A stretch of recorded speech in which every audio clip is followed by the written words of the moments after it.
सुग्रीव और रावण का मल्ल युद्ध। तदनंतर वानर युद्धों से युक्त सुग्रीव सहित श्री राम सुवेल पर्वत के सबसे ऊंचे शिखर पर चढ़े, जिसका विस्तार 2 योजन का था।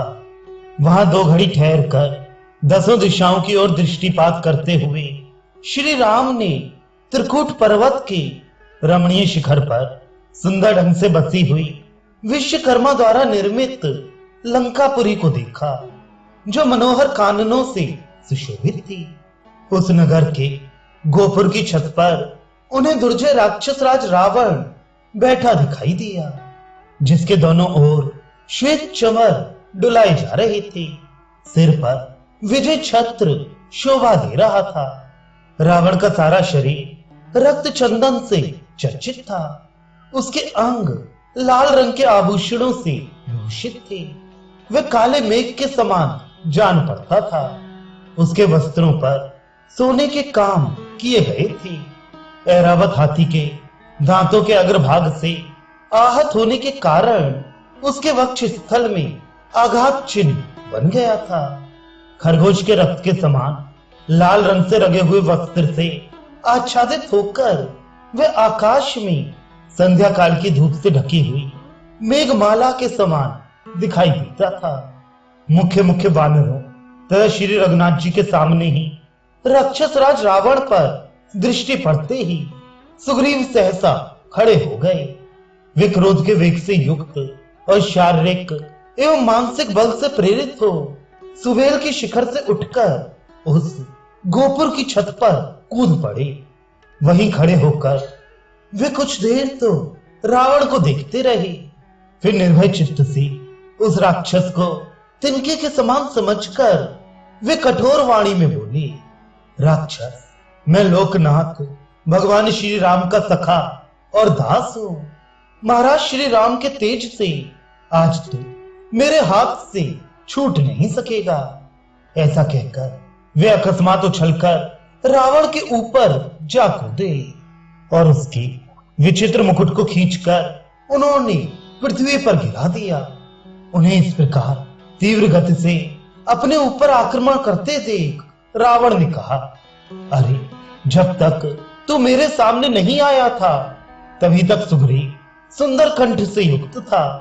अब तो तू अपनी इस ग्रीवा से रहित हो जाएगा। ऐसा कहकर रावण ने अपनी 2 भुजाओं द्वारा उन्हें शीघ्र ही उठाकर उस छत की फर्श पर दे मारा। फिर वानर राज सुग्रीव ने भी गेंद की तरह उछलकर रावण की दोनों भुजाओं से उठा लिया और उसी फर्श पर जोर से पटक दिया। फिर तो वे दोनों आपस में घुट गए।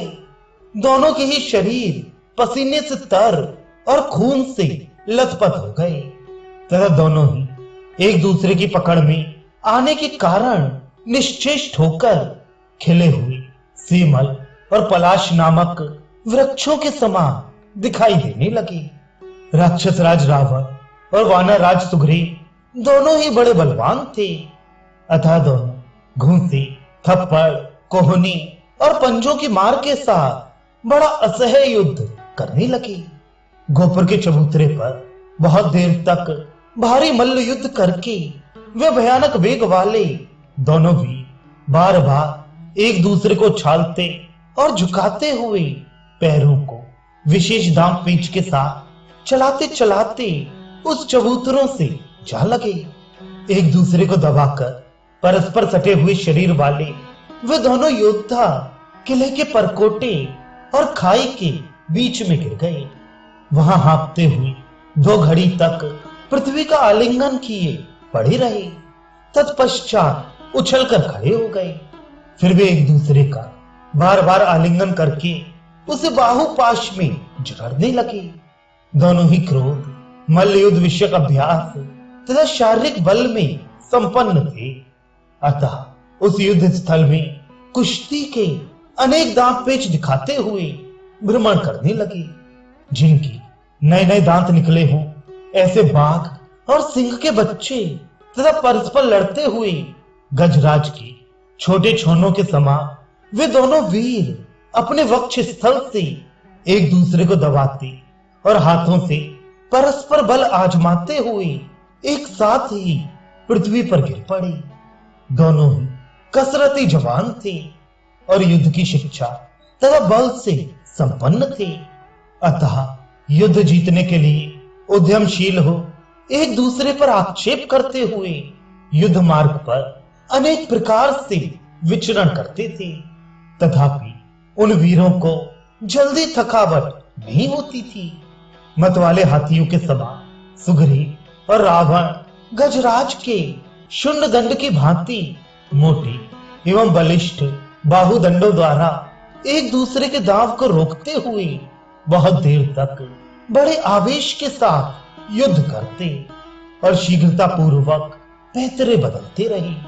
वे परस्पर भिड़कर एक दूसरे को मार डालने का प्रयत्न कर रहे थे, जैसे दो बिलाव किसी भक्ष्य वस्तु के लिए क्रोध पूर्वक स्थित हो परस्पर दृष्टिपात कर बारंबार गुर्राते रहते हैं।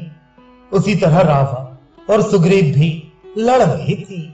विचित्र मंडल और भांति भांति के स्थान का प्रदर्शन करते हुए गोमूत्र की रेखा के समान कुटिल गति से चलते और विचित्र रीत से कभी आगे बढ़ते और कभी पीछे हटते थे। वे कभी तिरछी चाल से चलते, कभी टेढ़ी चाल से दाएं बाएं घूम जाते, कभी अपने स्थान से हटकर शत्रु के प्रहार को व्यर्थ कर देते, कभी बदले में स्वयं भी दांत पेच का प्रयोग करके शत्रु के आक्रमण से अपने को बचा लेते। कभी एक खड़ा रहता तो दूसरा उसके चारों ओर दौड़ लगाता। कभी दोनों एक दूसरे के सम्मुख शीघ्रता पूर्वक दौड़कर आक्रमण करते, कभी झुककर या मेढक की भांति धीरे से उछलकर चलते, कभी लड़ते हुए एक ही जगह पर स्थिर रहते, कभी पीछे की ओर लौट पड़ते, कभी सामने खड़े खड़े ही पीछे हटते, कभी विपक्षी को पकड़ने की इच्छा से अपने शरीर को सिकोड़कर या झुकाकर उसकी ओर दौड़ते, कभी प्रतिद्वंदी पर पैर से प्रहार करने के लिए नीचे मुंह किए उस पर टूट पड़ते, कभी प्रतिपक्षी योद्धा की बाह पकड़ने के लिए अपनी बाह फैला देते और कभी विरोधी की पकड़ से बचने के लिए अपनी बाहों को पीछे खींच लेते। इस प्रकार मल्ल युद्ध की कला में परम प्रवीण वानरराज सुग्रीव तथा रावण एक दूसरे पर आघात करने के लिए मंडलाकार विचर रहे थे। इसी बीच राक्षस रावण ने अपनी माया शक्ति से काम लेने का विचार किया। वानरराज सुग्रीव इस बात को ताड़ गए, इसलिए सहसा आकाश में उछल पड़े। वे विजयोल्लास से सुशोभित होते थे और थकावट को जीत चुके थे। वानरराज रावण को चकमा देकर निकल गए और वे खड़ा खड़ा देखता ही रह गया। जिन्हें संग्राम में कीर्ति प्राप्त हुई थी, वे वानरराज सूर्यपुत्र सुग्रीव निशाचर पति रावण को युद्ध में थकाकर अत्यंत विशाल आकाश मार्ग का लंघन करके वानरों की सेना के बीच श्री रामचंद्र जी के पास आ पहुंचे। इस प्रकार वहां अद्भुत कर्म करके वायु के समान शीघ्रगामी सूर्यपुत्र सुग्रीव ने दशरथ राजकुमार श्री राम के युद्ध विषयक उत्साह को बढ़ाते हुए बड़े हर्ष के साथ वानर सेना में प्रवेश किया। उस समय प्रधान वानरों ने वानरराज का अभिनंदन किया।